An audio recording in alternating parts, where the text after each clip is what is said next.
ఒడిసేనే వస్తుంది. ఒక ఆఫీసర్ వెళితే సాయంకాలం ఏ వర్క్ చేస్తాడు? ఆఫీస్ వర్క్ చేస్తాడు. ఒక క్రైస్తవుడు భూమి మీద బతికితే నీతని ఒక కార్యాల కోసం బ్రతకాలి. టైం 12 భోజనం పెట్టేస్తానికి వదిలేస్తున్నా, ఒక పావుగంట ఉండాలి. అసలు డయాస్ ఇది అయితేనే కరెక్ట్ కాదు. డయాస్ అది అన్నీ వేయాలి, ఫేసింగ్ ఇటు ఉండాలి. మాది జనం కూర్చుంటారు. మరి ముగ్గురు నవ్వుతూ అయిపోద్ది అనుకున్నారు. ఏంటున్నది అండి ఇప్పుడు పెట్టినా పైంచేగా తెచ్చి పెట్టారు ఇది. కాబట్టి నీతనే కార్యంలో, యథార్థనే స్పర్శ, ప్రతి అడుగులో, ప్రతి చూపులో, ప్రతి వింకుడులో, ప్రతి పనిలో దేవుని స్పర్శ లేని క్రైస్తవులుగా మనం ఉన్నాం. ప్రతి సందర్భంలో దేవుని ఉనికిని మనం చూపించలేని వాడుగా మనం ఉన్నాం. కానీ భక్తులు దానికోసం బ్రతికారు, భక్తులు దానికోసం జీవించారు. పరలోకం వెళ్ళేవాడు భూమి మీద ప్రత్యేకంగా కనపడతాడు. వాడు బతుకులో కనపడుతూ, వాడు పనుల్లో కనపడుతూ, వాడు నీతిలో సమస్తంలో కనపడుతుంది. పౌలు ఏం రాశారు? 3వ అధ్యాయం కొలస పత్రికలో 3వ అధ్యాయం 1వ వచనంలో క్రీస్తుతో కూడా అంటే ఆయన సమాధి నుంచి లేచాడు, నువ్వు బాప్తిసం ద్వారా లేచావు. ఆయన సమాధి నుంచి లేచి పరిశుద్ధతను కాపాడుకున్నాడు. నీవు బాప్తిసం ద్వారా లేచి పరిశుద్ధతను కాపాడుకోవాలి. క్రీస్తుతో కూడా లేపుకున్న వారైతే ఏముంది పైన అంటే దృష్టి రక్షించడం వెంటనే మన దృష్టి ఎక్కడికి వెళ్ళాలి అమ్మా? ఎక్కడికి వెళ్ళాలి? ఏమండి నువ్వు కువైట్ వెళ్ళినా సమస్యలు ఎక్కడికి తెలుసుకుంటుంటావు? ఎక్కడి నుంచి వెళ్ళావా? ఆ ఊరు సంగతులు, రక్త సంబంధులు. కువైట్లోనో అమెరికాలో ఉన్నావు, కానీ మన ఊరు సంగతులు అడగని అని అడుగుతుంటాం. అమెరికా సంగతులు అడగవు. నువ్వు ఏ సంగతులు అడుగుతావు అంటే నువ్వు అమెరికాలో ఉన్న భూస్వామ్య ఇంటి విషయాలు ఎలా పసిగట్టావో, రక్షించబడిన తర్వాత మనం వెళ్ళే పరలోకం గురించి ఆలోచించాలి. పైన ఉన్న వాటి మీదనే. ఒక క్రైస్తవుడు రక్షించబడిన తర్వాత మన ఆలోచన ఎక్కడ ఉండాలి? పైన ఉన్న వాటి మీదనే. కానీ భూ సంబంధమైన వాటి మీద అసలు మనసే పెట్టకండి కదా. మనస్సే పెట్టకండి. దాని అర్థం ఏంటంటే భూమి మీద బ్రతుకు, భూమి మీద జీవించు, భూలోకాన్ని అనుభవించు, కానీ భూలోకం మీద కాదు. మనం ఏదైనా ఒక అతిథిలో ఉన్నాం అనుకోండి, ఆ అతిథిలో ఉన్నప్పుడు ఎవరైనా చుట్టాలు వచ్చి బాగానే ఉంది, ఇల్లు చాలా అద్భుతంగా ఉంది అన్నారు అనుకోండి, నువ్వేమంటావు వెంటనే? అమ్మా ఏమంటావు? మీరేమంటారమ్మా? మంచి ఇంట్లో ఉన్నారు, నీ బంధువులు వచ్చారు, నువ్వేదో కట్టేసుకున్నారు అనుకుని మురిసిపోయి భలే ఉంది మీ ఇల్లు అన్నారు, నువ్వేమంటావు? అమ్మా మా ఇల్లు కాదే బాబా, ఇది అద్దిల్లే. కానీ ఉన్నది ఎక్కడ? నువ్వు బతికేది ఎక్కడ? నువ్వు బతికినంత కాలం నీ దృష్టిలో ఏ ఇల్లు ఇది? ఏమా అద్ది. అది అన్ని ఎవరో కట్టేసి అమెరికా పోయాడు, 1 కోటి రూపాయలు పెట్టి నీకు అప్పగించేదాడు. నీకు అది కూడా లేదు. ఇల్లు జాగ్రత్తగా చూసుకుంటున్నాయి, శుభ్రం చేసుకుని ఉంటున్నాయి. ఆయన ఏమంటావు? నా ఇల్లు అంటావా? అను. వాడుకునేది ఎవరు? అనుభవించేది ఎవరు? సుఖ సంతోషాలు అనిపించేది ఎవరు? వేసుకున్నది ఎవరు? అన్నీ అనిపించేదాడు. కానీ ఏమంటావు? నా ఇల్లు కాదు, నా ఇల్లు కాదంటేనే వెళ్ళిపోతావు. సొంత ఇల్లు కూడా నా ఇల్లు అనుకుంటా కూడా ఆడు వెళ్ళిపోతాడా? ఈడు వెళ్ళిపోతాడు. అద్దెల్లి అనుభవలేకుండా రాగలమా? ఇది అద్దె లోకం అని అనుభవలేకుండా రాగలమా? ఇక్కడ ఉన్నాము అనే సంగతి గుర్తించిన తరువాత కూడా మన దేవుని కొరకు బ్రతకలేకపోతున్నాం. ఇది చాలా బాధాకరమైన విషయం. పరలోకం వెళ్తామా, పాతాళం వెళ్తామా, అది నీ ఒక్కడికే తెలియాలి. నేను డిక్లేర్ చేయలేదు. నేను చెప్పవచ్చు నేను పరలోకం వెళ్తానని, కానీ నా అనుభవాల నుంచి నాకు అర్థం అవ్వాలి. వాక్యం నాకు చెప్తున్నాను, పైన వాటి మీద కానీ భూస్వాములో మనసు పెట్టద్దు. ఎప్పుడు మృతి పొందాం? బాప్తిస్మము ద్వారా మనం ఏం పొందాము? మృతి పొందాం.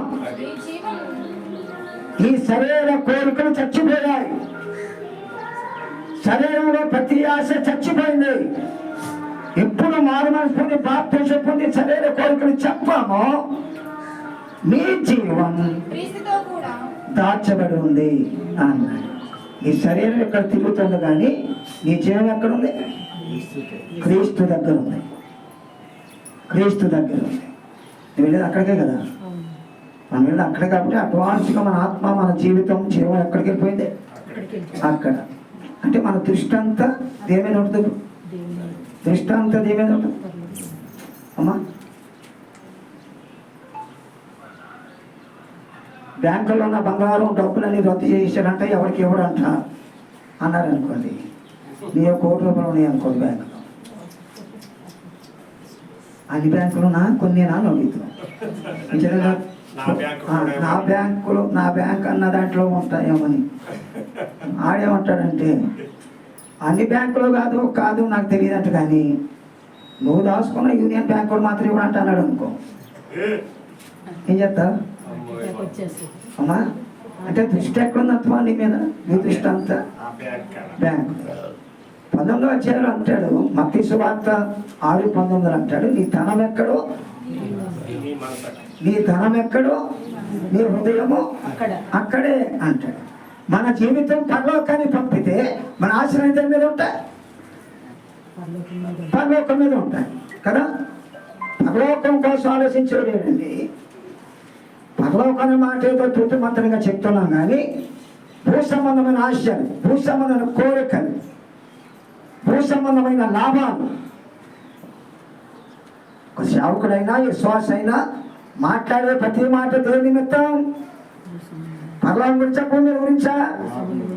ఏమండి? పరలోకం గురించా? వెలిగిపోవాలి అలాంటి దానివైతే ఊళ్ళో, వేరే వాళ్ళ పొగడబడాలి అలాంటి దానివైతే కాదు. పైన వాటినే మనసు పెట్టండి. అక్కడ నీ జీవం క్రీస్తుతో కూడా దేవునిలో దాచబడింది. రక్షించబడిన వారి జీవం ఎవరిలో దాచబడాలి? దేవుని యందు దాచబడాలి. నేను చెప్తున్నా, లాజరు చనిపోయినప్పుడు యేసుప్రభు కూడా ఏడ్చారు.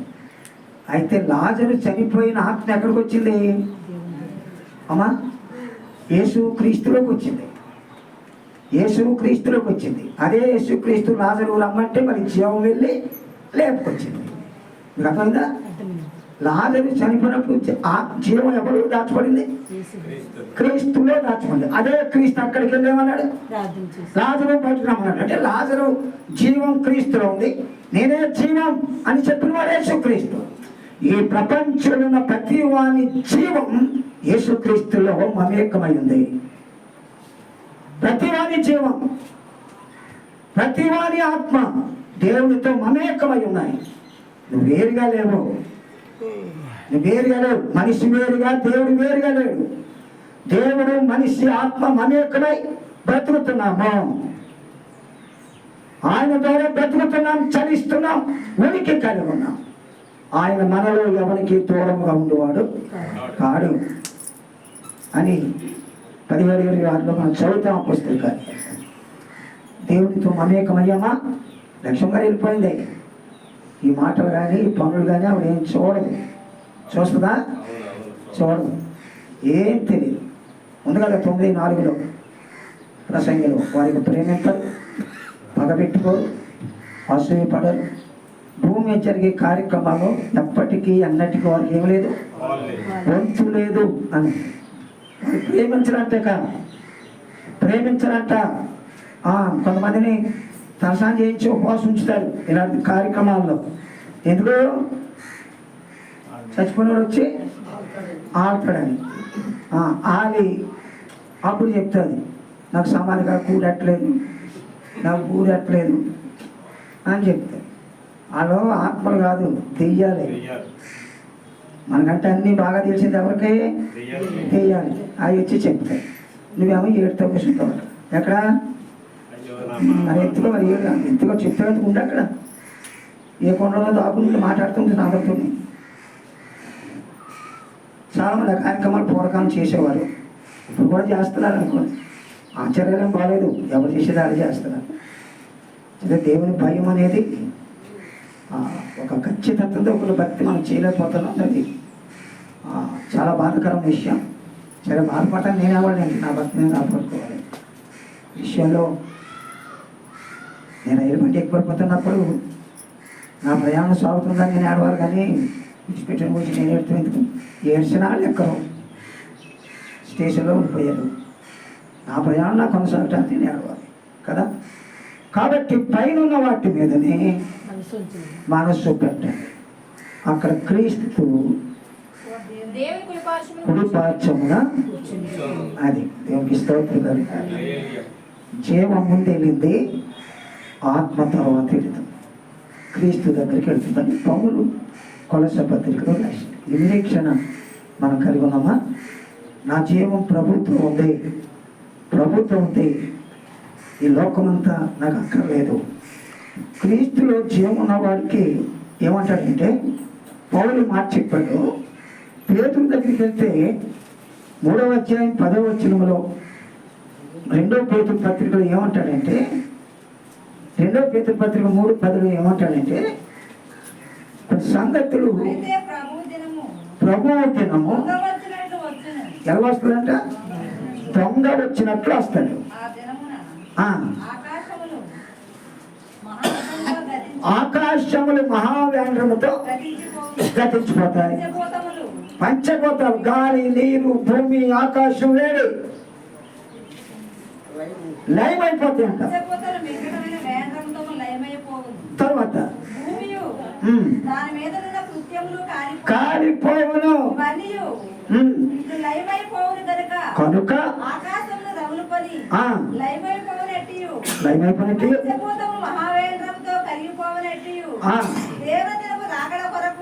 దేవుని దినపు రాకడ కొరకు కనిపెట్టుచు ఆశతో అపేక్షిస్తూ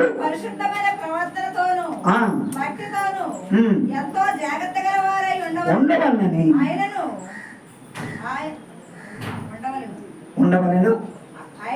ఆయన వాగ్దానమును బట్టి, ఎవరి వాగ్దానం? దేవుని వాగ్దానాన్ని బట్టి కొత్త ఆకాశముల కొరకును, కొత్త ఆకాశము, కొత్త భూమి కొరకును కనిపెట్టుకొనుచున్నాము.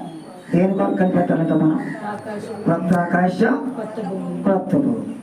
పేతురు గారు ఏమంటున్నాడు? ఇవన్నీ కాలిపోతాయి, బూడిదైపోతాయి. ఈ ఆకాశం మనకు కనబడదు, సూర్యుడు మనకు కనబడడు, గాలి ఉండదు, భూమి ఉండదు, ఏముండదు, బూడిదైపోతాయి. కాబట్టి సృష్టి కూడా వాటి వరకు ఎదురు చూస్తుందంట, ఎప్పుడు వస్తా ప్రభావం, ఎప్పుడు కాలిపోవాలని.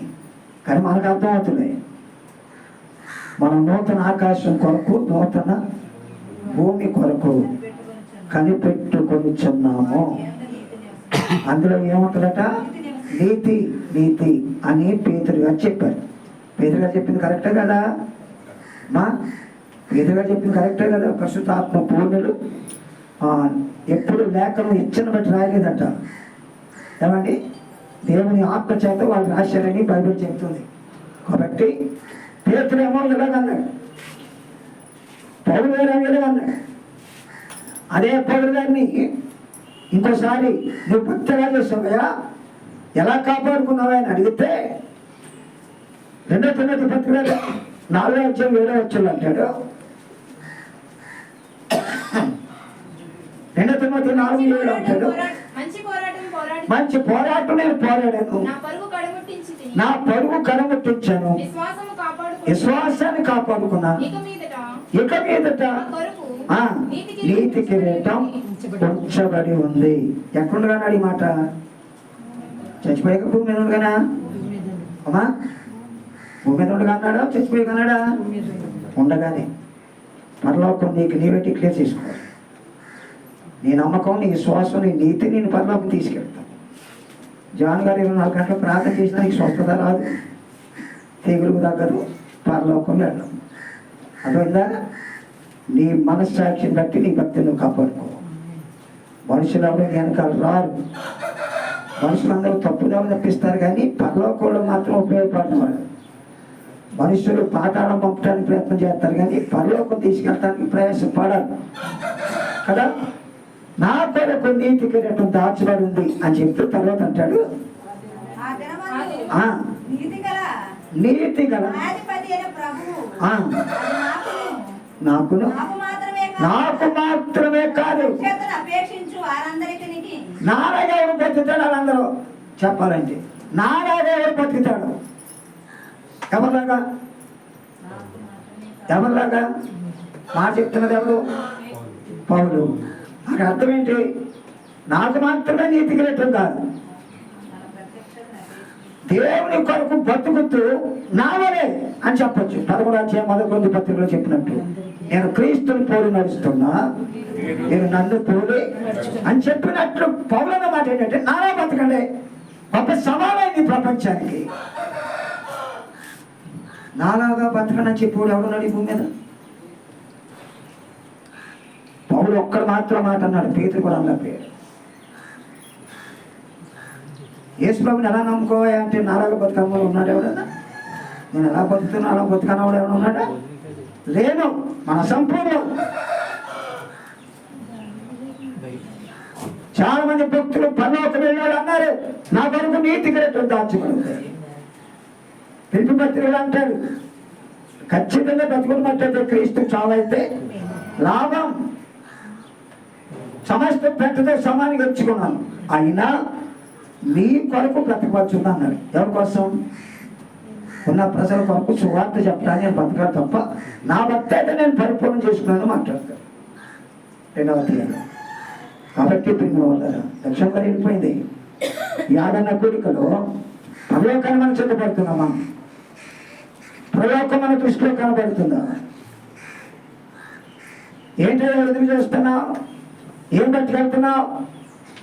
ఏం సంపాదించావు? అబ్రహాముని అడిగితే ఏమంటాడు?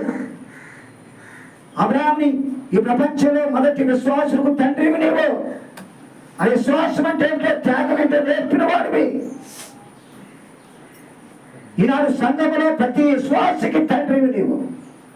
ఏం బతికినావు అంటే ఆయన ఏమంటాడు? 11వ అధ్యాయంలో 11వ వచనంలో వీరందరూ వాగ్దాన ఫలం పొందలేకపోయినాను, వందనము చేసి భూమి మీద పరదేశులం యాత్రికులం అంతే. ఏమన్నట్టు వాళ్ళు? మనం ఎవరమంట? పరదేశులం. మనం ఎవరము? యాత్రికులం. మరి యాత్రికం ఈ యాత్ర ఎక్కడిగా తండ్రి అబ్రహాము అని అడిగితే 10వ వచనం అంటాడు. అదే అధ్యాయం 10వ వచనం అంటాడు, దేనికి దేవుడు శిల్పియు నిర్మాణకుడై ఉన్నాడు, పునాదులు గల ఆ పట్టణము కొరకు. అది అబ్రహాము 100 ఎకరాలు సంపాదించిన ఏమండి తరతరాలకి ఈనాటికి ఆశీర్వాదకర్తగా ఉన్న అతను నేను పరదేశిని యాత్రికుని అన్నాడు. అతడు కనిపెట్టింది పునాదులు గల పట్టణం కొరకు. అది ఎవరు కావాలి కదా? అబ్రహాం అండి మాట అన్నది. అబ్రహాము తను కూడా దేని కొరకు ఎదురు చూశాడంట? పునాదులు గల పట్టణం. వాడు భూలోకం విసర్జించారా లేదా? ఏమండి వాడి లోకంలో ఏమైనా ఆశ పెంచుకున్నారా అంటే ఎక్కడ కనపడదు, ఎక్కడ కనపడదు. పేరు నడుతున్నామో కారిపోతాయా ఈ లోకం, ఇది మనకెందుకు అన్నాడు. ఏమండి పౌరు దగ్గరికి వెళ్తున్నామో పైన ఆశ పెట్టుకోడాయా? మన జీవం అక్కడ ఉంటుంది, ఎప్పుడున్నో ఇక్కడ ఉంటుంది కదా. అందుకని నేను పరిగెత్తాను నీతి కిరీటం కోసం అని చెప్పాను. అబ్రహాము దగ్గరికి వెళ్తామన్నాడు, నేను పరదేశిని యాత్రికుని పునాదులు గల పట్టణం కొరకు ఏం చేస్తున్నాను? నేను ఎదురు చూస్తున్నాను అన్నాడు కదా. మరి అబ్రహాము పరలోకంలో కదా లాజరు